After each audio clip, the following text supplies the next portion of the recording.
You can't be a good leader unless you're an amazing QS. The first thing you need to be comfortable with is you're going to have to invest time in developing that person. Are there struggles that you naturally had being the leader? Like, maybe QSs don't quite understand that you could spotlight. You can't have a team filled with people shooting for the stars because ultimately they can't all get there. You can go and be a senior QS freelance and you can make very good money doing it and actually have a lot more control over your life as well.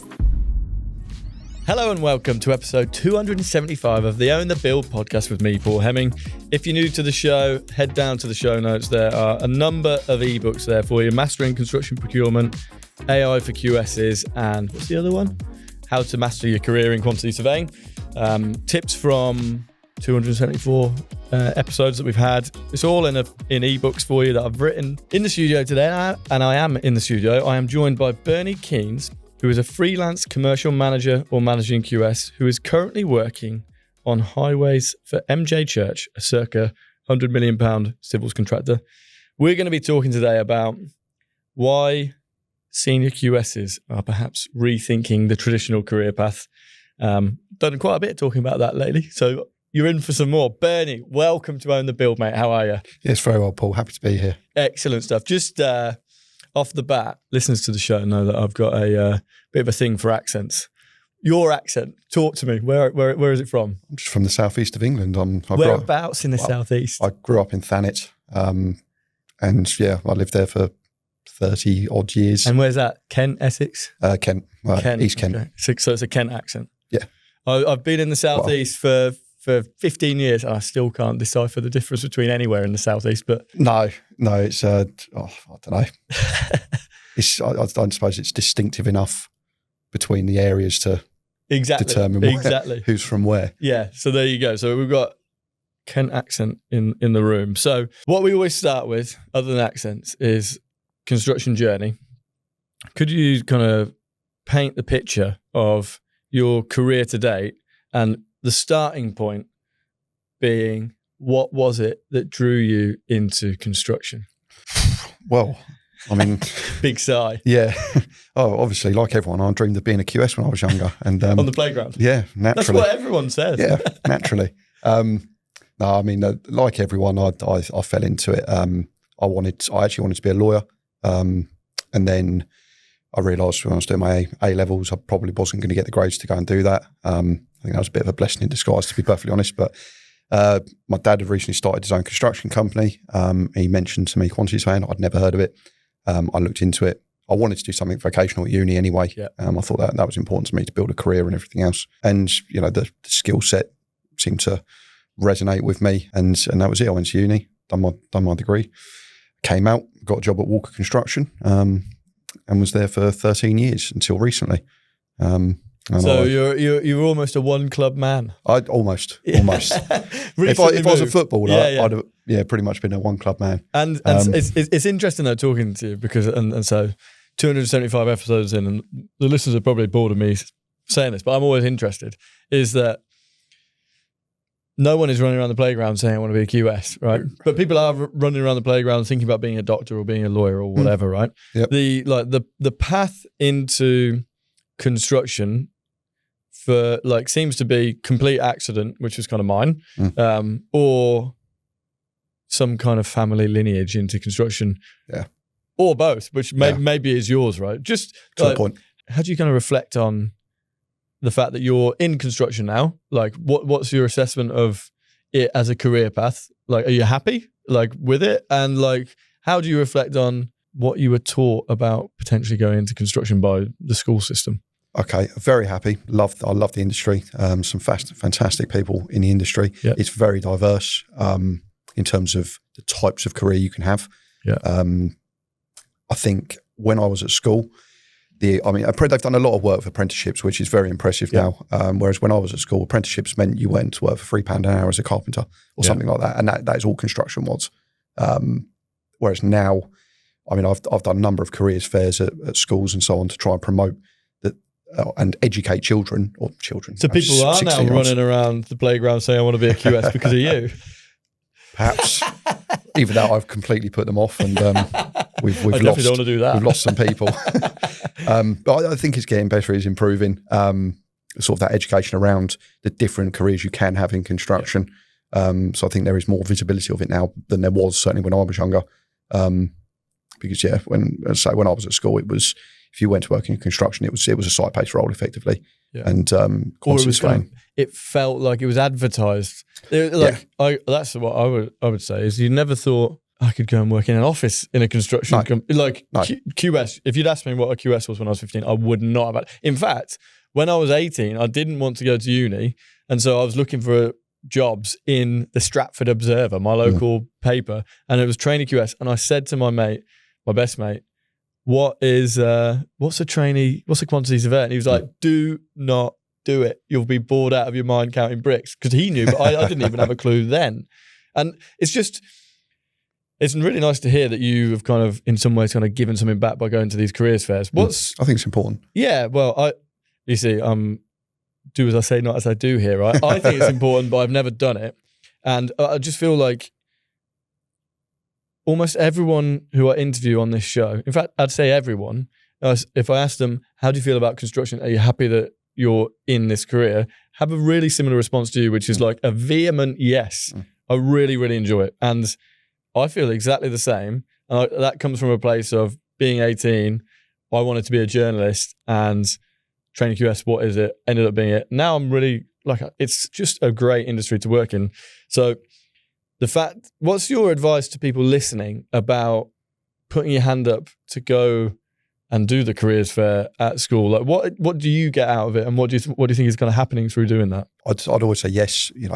Get as much exposure and experience as you can doing these things. Even if it's no more than an afternoon speaking to some people, it's still an experience for you personally. Yeah. And I think that it's something I've always tried to do in my career. Is if I've been asked to do something or take responsibility for something, I've tried to say yes as much as I can. Yeah. I might not have been the best person to do it. I might not have been the best at it, but I've learned from it and I've grown from it and I've developed professionally from it. And I think that side of things is very important to your professional development, your career growth, really. And so talk to me about the span of your career. So 13 years at one company, you've just kind of made the move this year to kind of freshen things up, for want of a better phrase. Just when you came in to construction, was it as like a trainee QS? And junior QS. And did you think, commercial director, that's where I want? Like, how have you plotted out your career?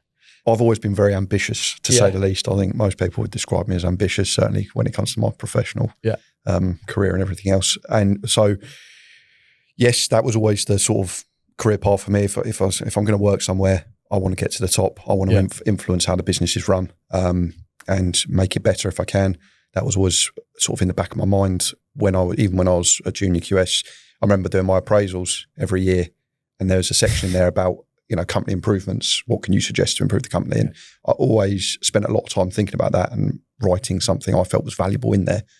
Whether it got used or not, that was out of my control. But it was important to me to try and improve the business that I was working for. Yeah. And I'd always like to try and do that. I think it's easy to have the sort of, I suppose, mindset that, well, it's not your money. You don't own the business. Okay, fine. But you do work for the business. They do pay you. Yeah.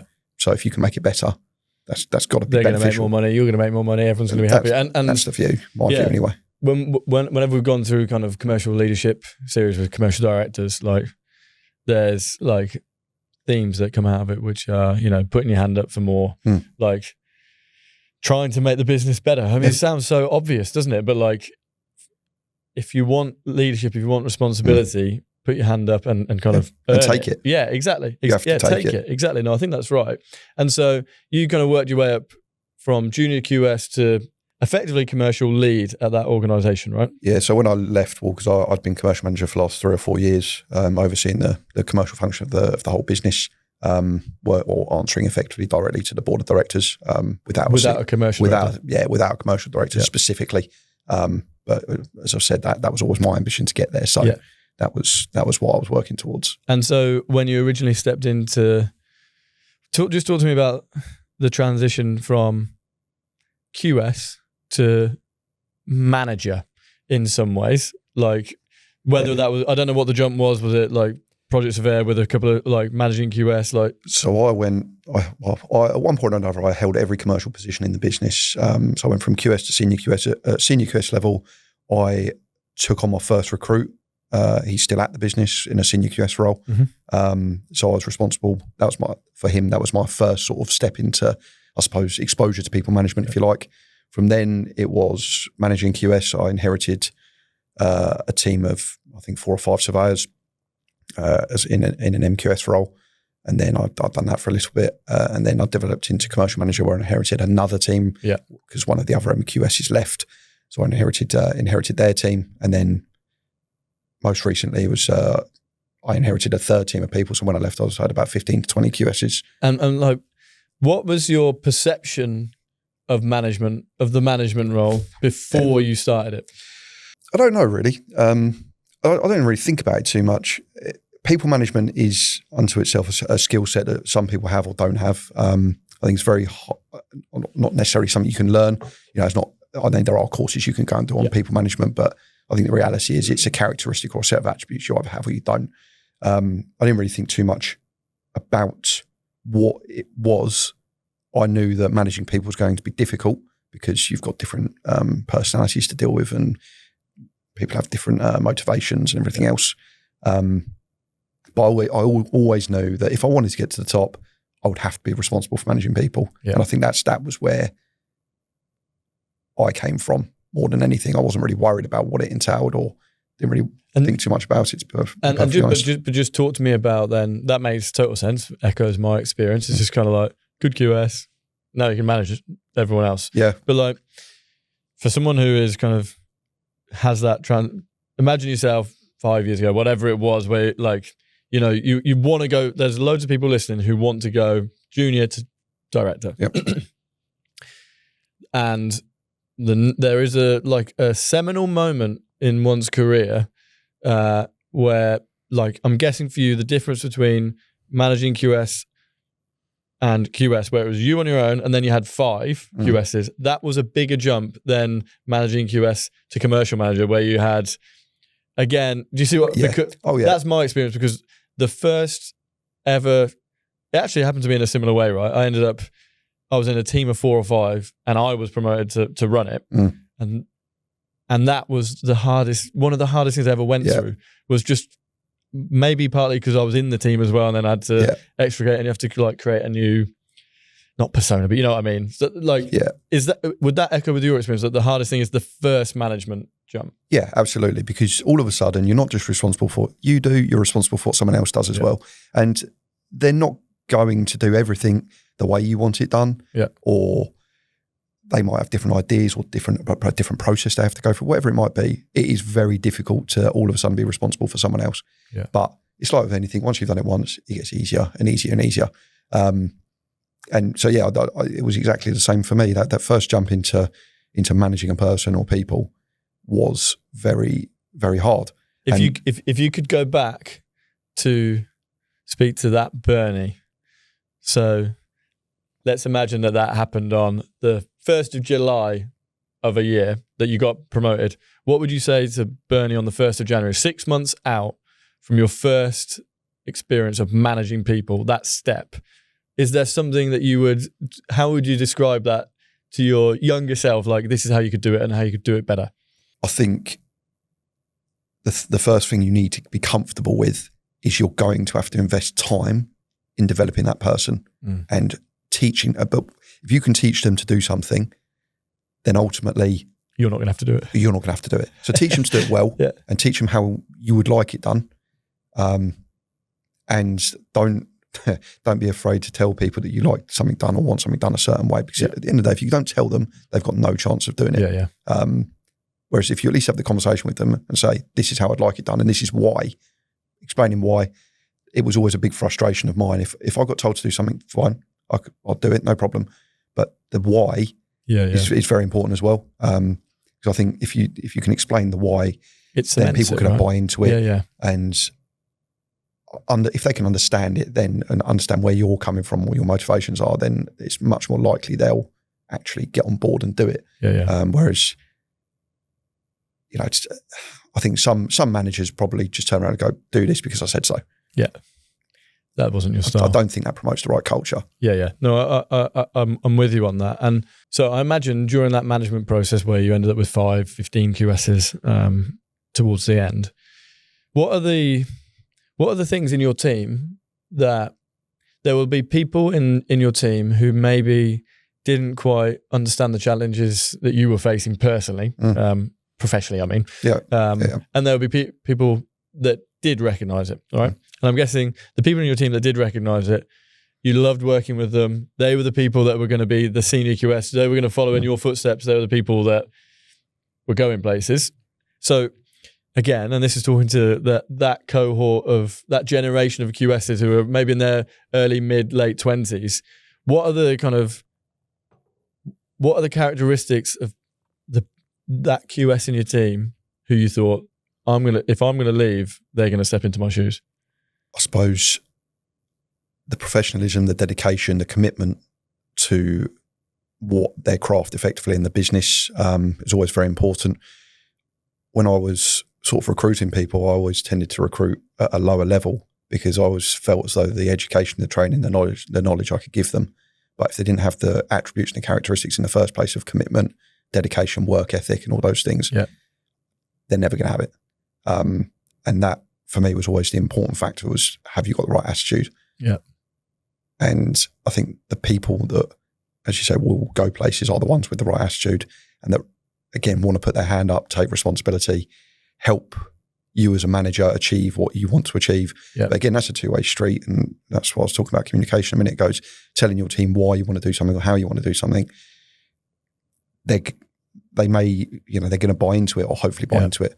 And identifying those ones that are prepared to do that, that's a challenge. But I say it's a challenge. I mean, sometimes it's easy because they just present themselves. Yeah. But then trying to manage expectation for progression and development when you've got a team of people that do that, that was hard. Is there something in that, like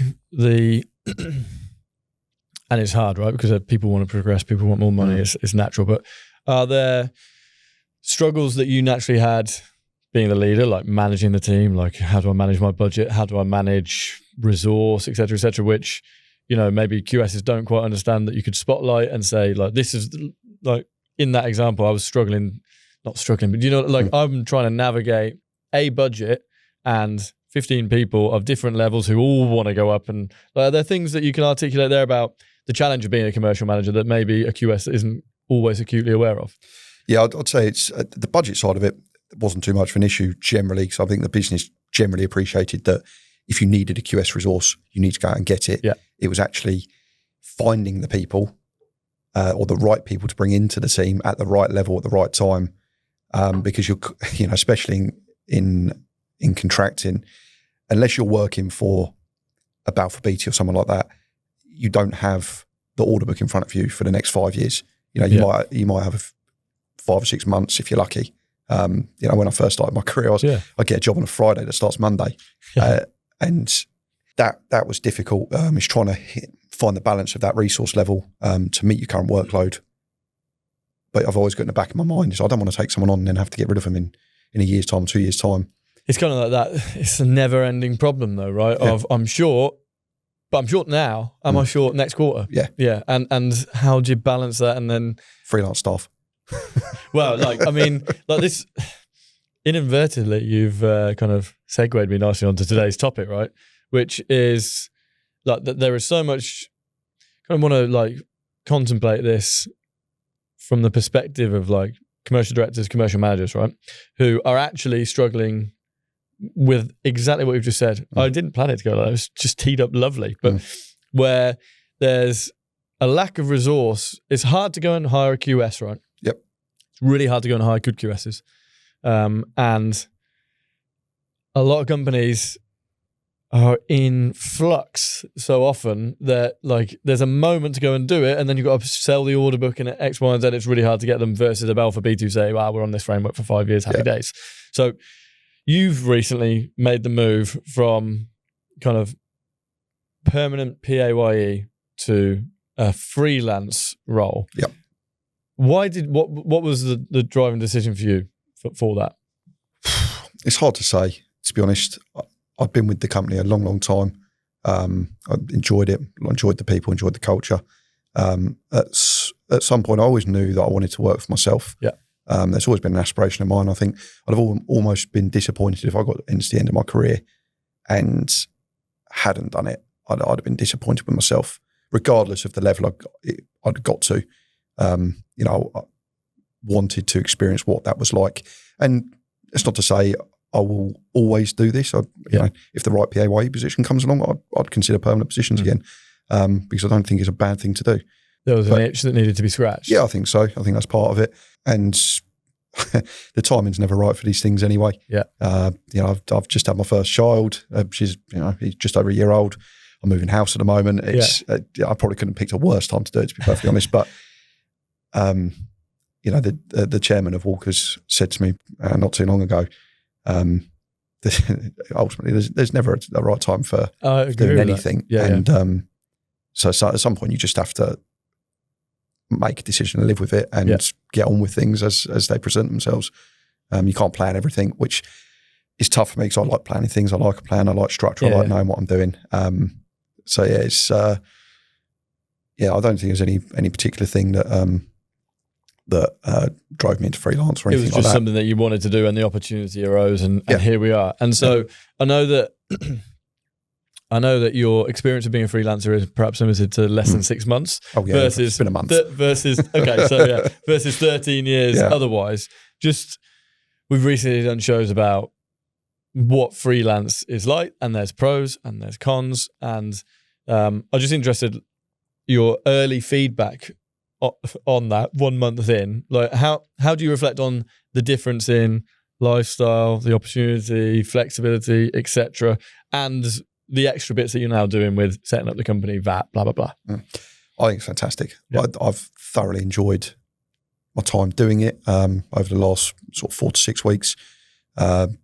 Exposure to new experiences, new people, new company culture, but also in the mind or in the back of your mind, knowing that if it doesn't work out, it's not the end of the world. I think the biggest thing for me was changing the mindset from, right, I'm working towards commercial director in a company that I plan to stay at, to what I've got now is a scope of deliverables and a day rate for doing it. Yeah. And it's almost like if you employ a subcontractor, like a bricklayer on your site, they've got an output to meet and a rate for doing it.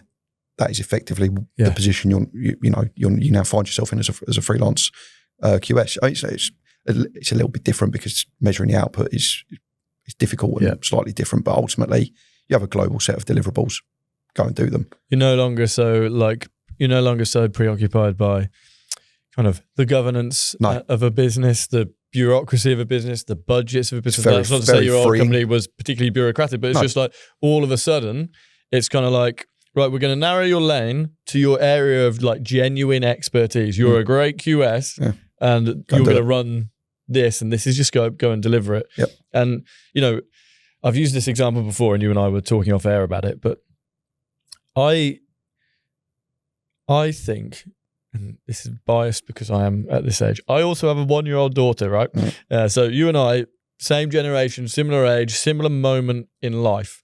And I think that what I'm hearing from the market, like recruitment agency, like people that we're close to, and from what I'm kind of observing, I think in our cohort, there is something quite interesting happening, which C-suite of tier 1s, tier 2s, tier 3s should be aware of, because I think it raises the opportunity of finding someone like you, right?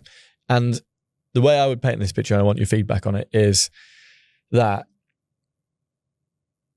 27 to 35 would typically mean you're 5 to 10 years into your career. At that point, at 28, I was 10 years in. You were 5, right? 6, 7.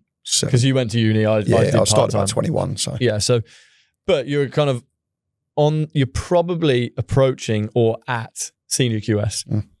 Once you're then early 30s, as you've experienced managing QS, commercial manager, maybe something more. And what that kind of means for salary, particularly if you're in the Southeast, is that you're kind of rapidly starting to stare at a 6-figure salary, which, as I've said many times on the show, seems like a lot for a QS to me, but that is the market. So here we are. And at the same time, you're perhaps starting a family. And when you're starting a family, you have a 1-year-old daughter. I have a 1-year-old daughter. You're starting to think about nursery. And there's a lot of kind of actual complications for... There's basically like a tax cliff at 100K where all of a sudden, with your nursery, with everything else, it's almost not worth going over 100K. You can play around with it. There are things that can be done. But what I have observed, and it's not QSs, but friends in a similar position to us, 1-2-year-old daughters, is that actually what they've opted to do is say, you know what, I am not going to work 5 days a week. I'm going to work 4 or 4.5 days a week. And it makes no impact on me financially, or next to none. But all of a sudden I've got an extra day a week of my life and I can do X, Y, and Z with my family, right? So the picture I'm starting to see is that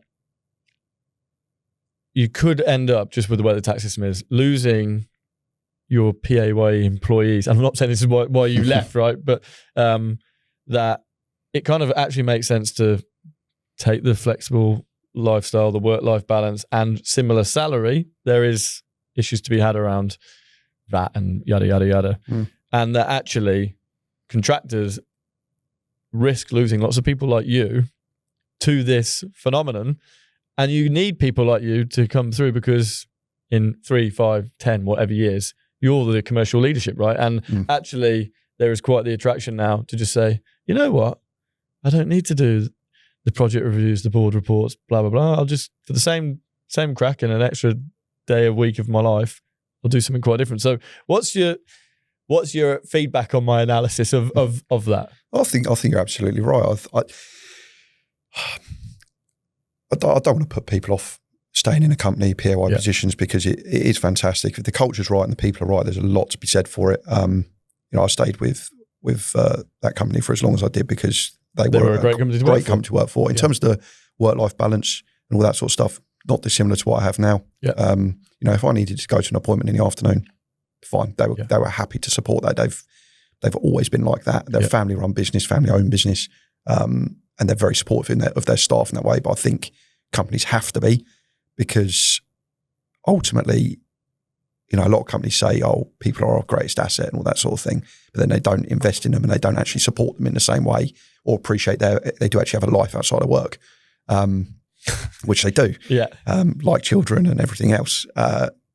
So it's important for companies to recognise that. Also, if everyone goes freelance, who's employing them? So there's that side of it to consider as well. But I do think there is probably a raft of people in the industry, especially in the commercial world, because there is a limited supply and less and less people coming through. I think the average age of a chartered QS is like 55 or something 57, like that. Yeah. That's ridiculous. Yeah. So where are the new ones coming from? Exactly. Chartership's not for everyone, but I thoroughly enjoyed my journey through that, and I think it made me better at what I do.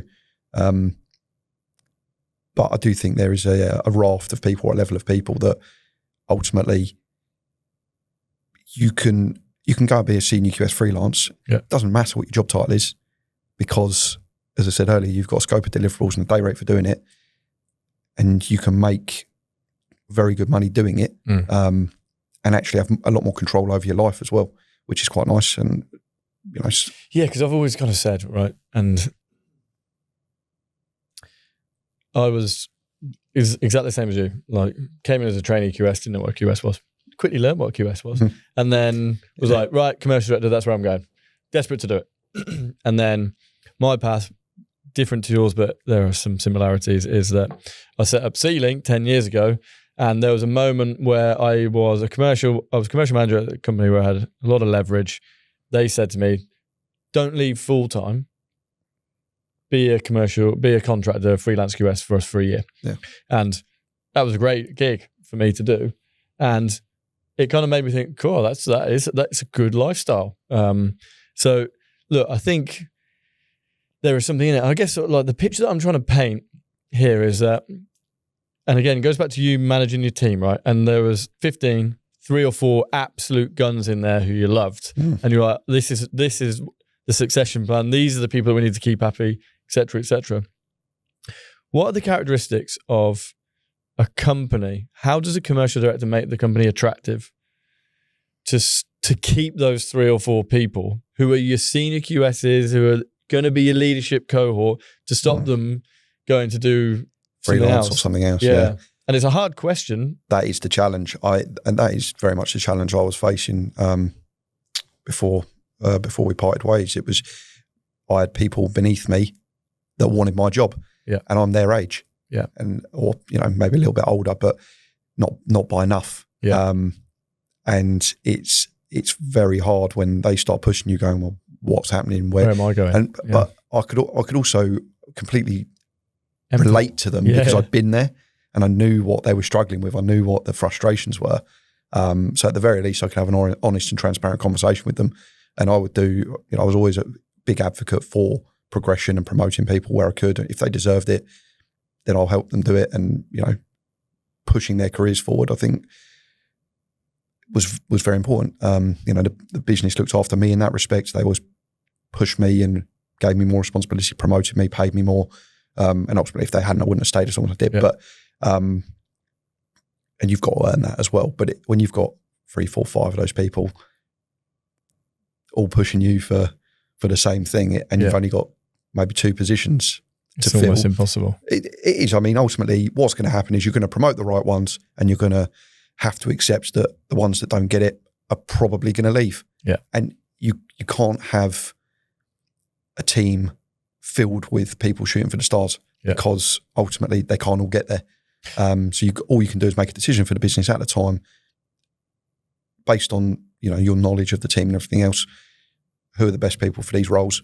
Put them in those roles and accept that the fallout from it or the consequences from it you just have to deal with. And we would, I hear what you're saying. Alternatively, I do think there's also a bit of an issue in the industry where you get some very, very good senior QSs, and the only way for them to earn more money is to go into management roles they really don't want to do. Yeah, and or freelance. Or freelance. They could go freelance, but if they want to stay PAYE, they've got to step into a management role that they might not be suited for, they might not really want to do, but if they want to earn more money, that's what they've got to do. Yeah, it's kind of the only... What do you do about that? Pay them more. Just pay them more. I'd rather pay a senior QS more than the average than go, well, no, in order to pay you more because of my governance structure and my pay structure in the business, I've got to promote you in order to do it into a management role you don't want, and ultimately you might not be very good at. And really all that's going to do is be detrimental to the business long term anyway, because they're not good at managing people. Yeah, and then you end up annoying 2, 3, 4 people. Pay them an extra $5,000 a year. Yeah. Was that something... So I probably wasn't in industry long enough in management to fully comprehend that, and I was always a subcontractor, right? Is that something you experienced a lot, that you would have senior QSs? So this again I'm doing this little analysis of the senior QS world, right? Thinking there's some people who want to go and do freelance and whatever else. Actually, there's also some people who don't want to be a manager, is what you're actually kind of saying there. Yeah. Was that like a common theme, or you just thought were unsuitable to be a manager? Talk about that. I think a bit of both. I think there were people that perhaps wanted to do it that weren't suitable for it. I didn't think they weren't the best people for it. So ultimately, I knew deep down they weren't going to get it because they weren't suited to it. But I think actually, if you spoke to, if I'd got to a point of speaking to those people and saying, well, what do you really want? Do you really want the management title? Or do you want the money? Or do you want the money? Yeah. Because if I can give you the money without the other, would you take it? I think the majority of them would just say yes. Yeah. So they just want the money in, but ultimately they knew that if they didn't get to the management position, have the management title, then the money wouldn't come.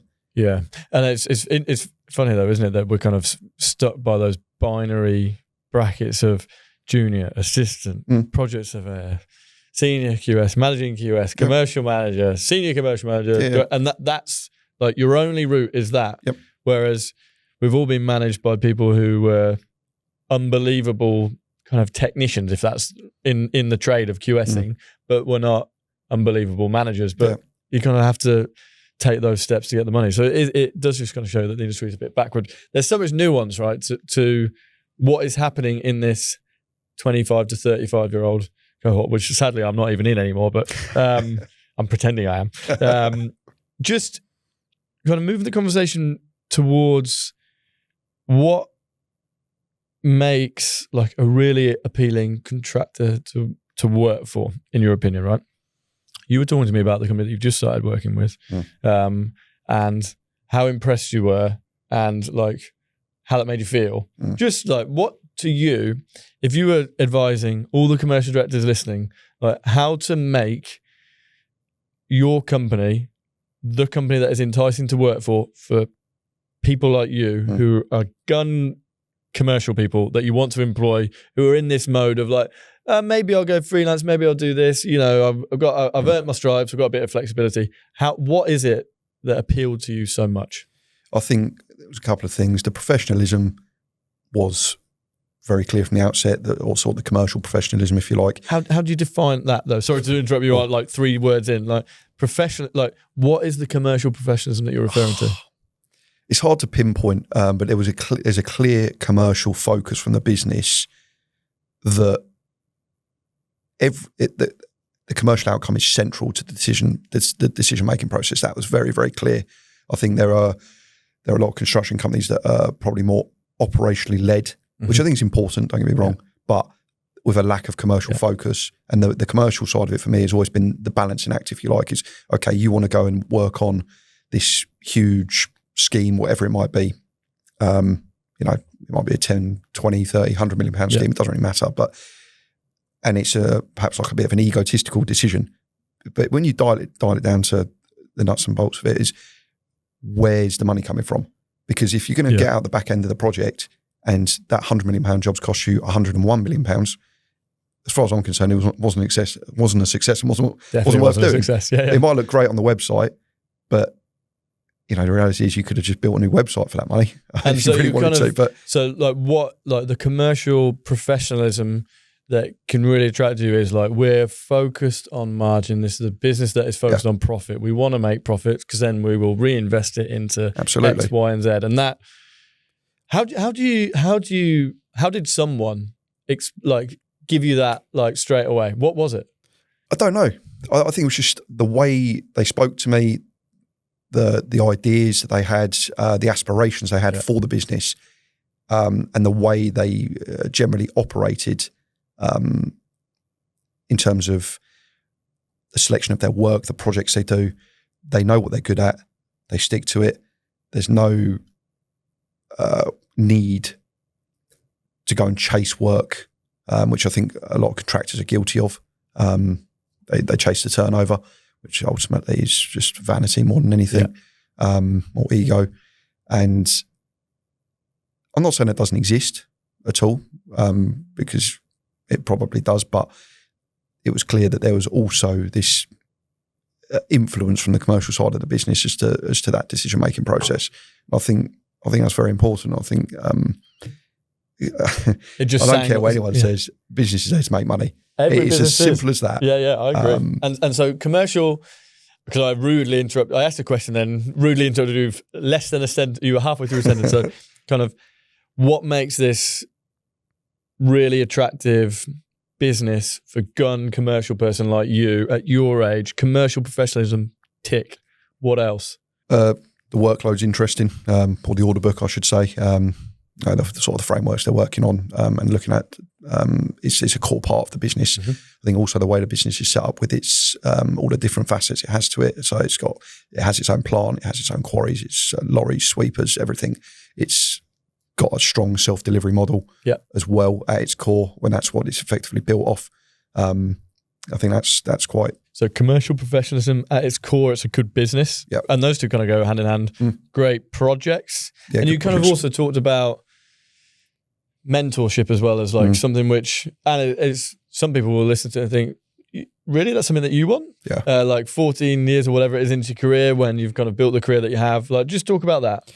I've always thrived on learning, developing professionally, and there are more experienced people out there than me, and ultimately there'll always be someone that's had a different experience to me or has a different viewpoint to me, and learning off those people and engaging with those people, I think is it's important to me. I like learning, I like developing professionally.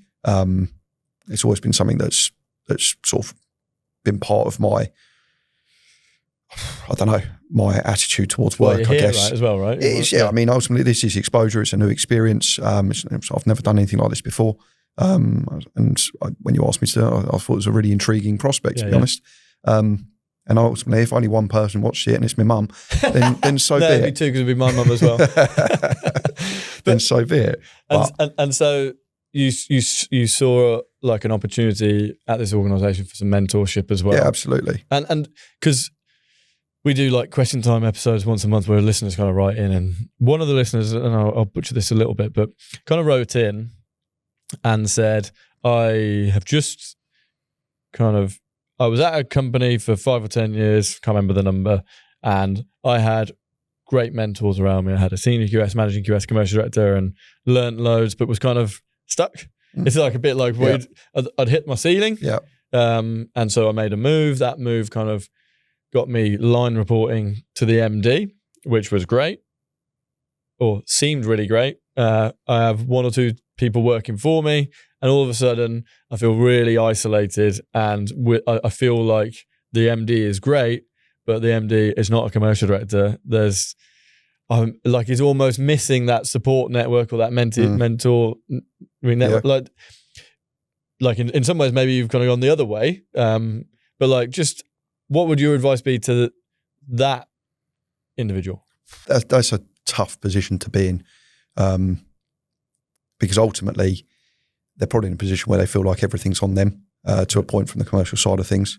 I've been in that position. It's difficult. It's not the case. It's not actually true. I might feel that way. Yeah. But the reality is that if you do reach out to colleagues and other people in the business, then you will find someone that you can talk to about it, that will help you, that will engage with you on certain things. And ultimately, even the MD themselves, their job is to make sure that business is successful. So if you have good ideas, you want to find efficiencies in that business, if you do reach out to them, I'm almost certain that they will engage with you on that level. And if you do feel isolated, then again, talk to people, your colleagues, your team. I mean, I was always big on talking to my team. I always like to be transparent with them about what was going on in the business, and because it was something when I was coming up in my younger years, I often felt I wasn't given the full picture. Which, don't get me wrong, I understand as a board of directors, you can't release all the information into the business because ultimately, of course, people don't need to know sometimes. But there are certain things where I feel it's important to be transparent about either the decisions you're making or the way you're using the information you're asking for, whatever it might be. I think they've probably got quite an interesting prospect in front of them. If there isn't that person above them, they can be that person. Work into that. Focus on that. If there's things you want to change in the business, then spearhead that. No, I completely agree with you. It's interesting as well because like mentorship in some way, you'd almost think it the other way around, right? Because almost going freelance, you'd think, oh, I'm not going to get much mentorship that way because I'm going to go freelance. But in some ways, you've gone into a different organization, there's different structures, and you're learning lots of different things. Like we've talked about, or I think we've talked about the pros of going freelance, right? And seems like you're enjoying it, which is a good thing. Just like being honest, are there any like worries that you have about it? Are there things which do you have any concerns? Yeah, absolutely. I think when things get tough financially, first people to go up with the freelance staff because it's easy. And it's not going to cost the business anything to get rid of them. So you will get dropped pretty quickly. I think that's generally a well understood con to this sort of work. Fortunately, the industry is big enough and QSs are enough in demand that from a commercial side of it, you're probably not going to be able to work for too long if you're half decent at what you do. Even if you're not that good at what you do, you probably find something somewhere. That's kind of true. It's kind of true, right? It is, yeah. I mean, there's a lot of bad QSs out there. There's as many bad QSs as good ones. But you might have to take a bit of a hit on your day rate. But if you're prepared to do that, then ultimately. So there's risks, but you see there being like it's kind of what you're saying there in some ways is, look, obviously the security for PAYE is far greater than freelance, like it goes without saying. However, you just said that there was the average age of a QS is 57. Chartered QS is 57, and there's a QS shortage. Yeah, probably. And I'm good at my job. I'm probably going to be able to find something. You will probably find something. Yeah.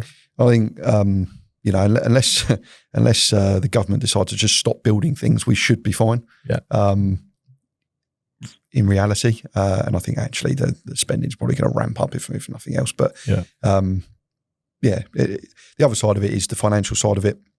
Obviously, you generally get paid more, do better financially in that respect, but you've also got a plan for a rainy day as well. Yeah, it's a different mentality, isn't it? It is, and ultimately, you can only take so much out of the business before you start paying a load of tax anyway. So it's good to a point, up to certain thresholds and so on and so forth. But ultimately, you've then got a plan for a rainy day, and there's also other expenses to go with running your own business. You've got accountants to pay for and software to pay for, bookkeeping software, things like that. Insurances, they're not cheap. But certainly my experience at least was, and I kind of set up two businesses at once. One was freelancing, one was a software business, and actually you're just learning kind of a different set of skills as well by running a business, no matter how big or small it is, right? There's just things that, like the way I looked at it was, so my view was, I am going to climb the ladder as quickly as possible, right? Yep. That was my view. And then I thought, kind of had like this, wonder what it is like freelance. And I thought, well, I don't really know what you do.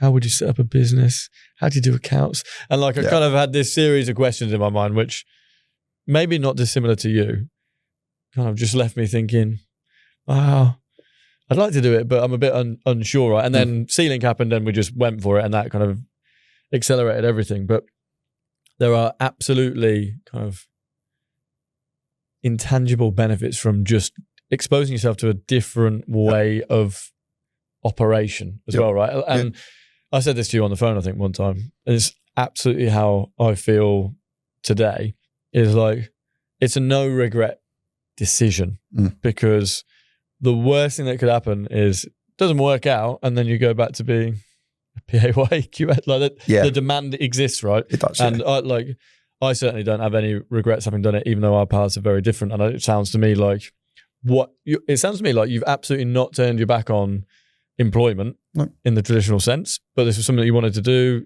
early days, you're enjoying it, so on and so forth. Just as we kind of come to the end, a couple of more questions I want to ask you. Like,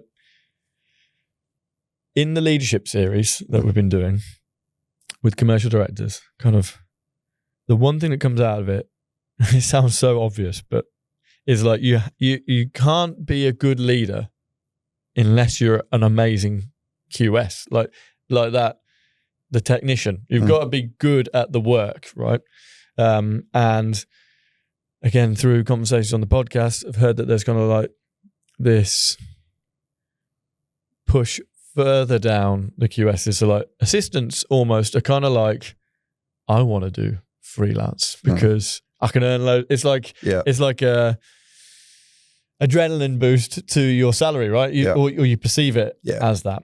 Do you like, what would your reflections of what gives you the power to be a freelance commercial manager now? Like your frame was, I'm a freelance commercial or managing QS, right? Senior professional versus assistant. And just take you back to your previous role. How would you have felt about hiring a freelance assistant QS versus a freelance senior QS?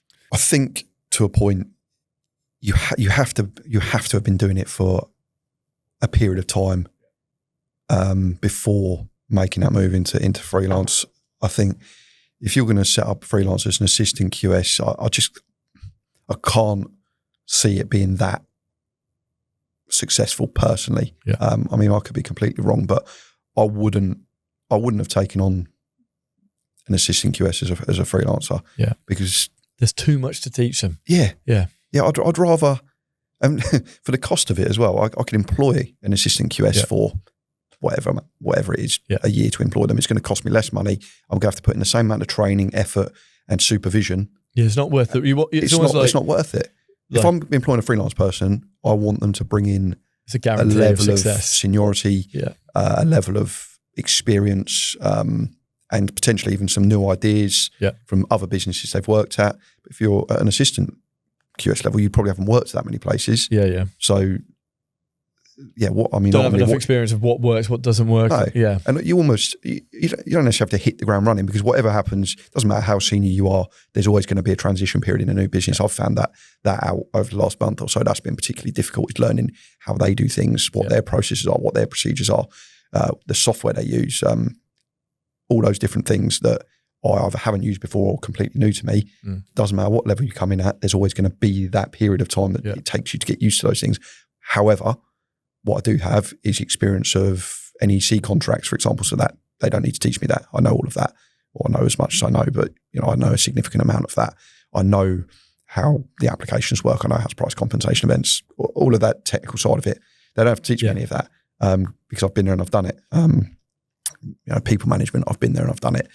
But it's, I think ultimately, if you're going to move freelance, I wouldn't do it until you've been doing it for, say, at least 5 years. Yeah. I think if it's something you really want to do, you've got to sort of you got to earn cut your teeth, so to speak. Cut your teeth, earn your stripes. Yeah, that makes sense. Okay.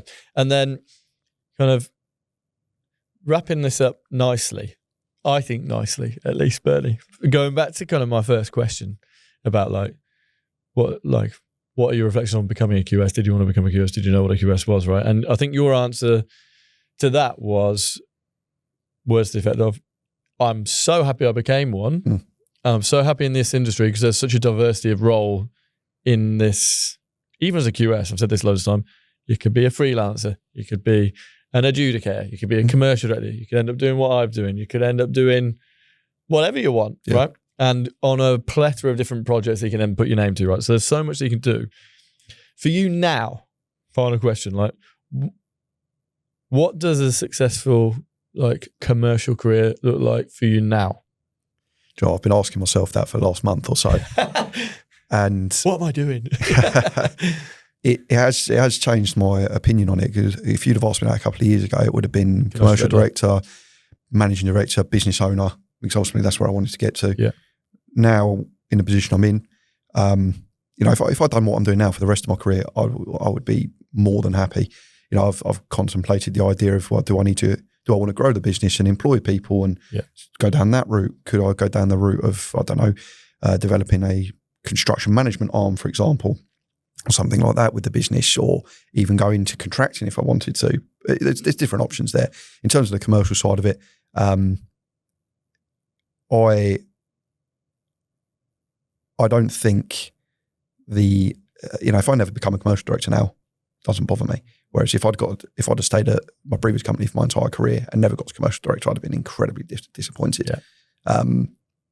And I think that's probably the difference. It's the change in mindset in terms of how successful it is. So why do you think it's freed you from the commercial director ladder? Because that certainly happened to me. Yeah, that's what it feels like. But why? Because, as I said earlier, it's no longer about my job title is irrelevant. What's relevant is my deliverables and what I'm being paid. Ultimately, because when I left my commercial management position, I was looking at other permanent positions. I was like, well, the lowest down I want to go is MQS. So it's got to be a commercial management role, commercial director role, or an MQS role. A commercial director was always going to be difficult because I hadn't done that before. So that was going to be, if I got a bit lucky, potentially. But certainly commercial manager / MQS, I was quite happy with that. But there were certain roles at senior QS level, it wasn't for me, and I was quite hung up on the title. Okay. But doing this now, if I was called a senior QS as a freelancer, it wouldn't bother me at all. What would bother me is, okay, what do you want me to do, and how much are you going to pay me to do it? And those are the only two variables I really need to consider. Yeah, it's kind of freeing you in some ways from the confines of that ladder and looking at that ladder as such a binary thing. Because it is. Yeah, well, it is, isn't it? Whereas the diversity of what you're doing now and your early stages, right? It's just kind of, all of a sudden it's a business. You're looking at it kind of differently and senior QS, commercial manager, who cares? It's what's the role? Can I deliver it? Can I add value? So on and so forth. It's interesting, isn't it? And, you know, it's great talking to you. I appreciate you talking with the candidate that you have about your career and kind of what actually matters, because it echoes. It does really resonate with me. The commercial director thing was such a thing for both of us, and then quickly doesn't become a thing. But actually, you're still very open to the possibility of employment PAYE, and it's good to shine a light, I think, in your context on someone in your position who most contractors would be like, that's exactly the profile of person we're looking for, is now in this flexible space. And for people who are kind of below you would think, okay, maybe I can go and do that as well. So with all that said, Bernie, thank you very much for coming on the show, mate. I've thoroughly enjoyed talking to you. Yeah, it's been great. Thank you for having me.